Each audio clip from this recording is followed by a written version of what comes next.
Terkepung pasukan TNI Polri, 2 Jenderal OPM mati kutu, ngumpet cari selamat. Terkepung pasukan TNI dari Koops TNI, Marinir, Kopasgat, Kopassus, Kostrad dan Brimob, 2 Jenderal Organisasi Papua Merdeka OPM ngumpet alias sembunyi di hutan pedalaman Papua.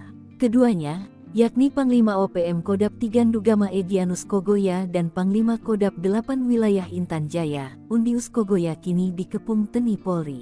2 Panglima Organisasi Papua Merdeka OPM, yang dikenal ganas, kini mati ketakutan, menyusul dimulainya operasi besar-besaran terhadap keduanya.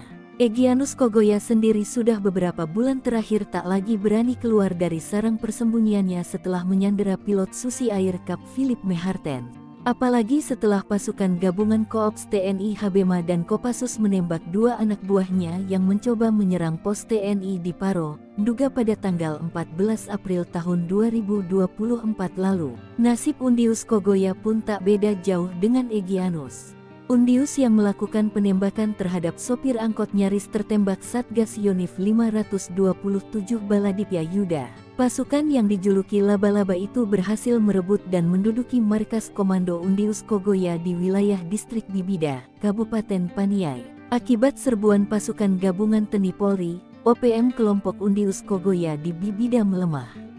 Undius sendiri ditenggarai lari kembali ke wilayahnya di Intan Jaya. Kini basis kekuatan 2 Panglima OPM di Nduga dan Intan Jaya dikuasai TNI Polri. 5 Satgas elit dari Kopassus, Marinir, Kopasgat, Brimob dan Kostrad terus mencari keberadaan Egyanus Kogoya dan Undius Kogoya.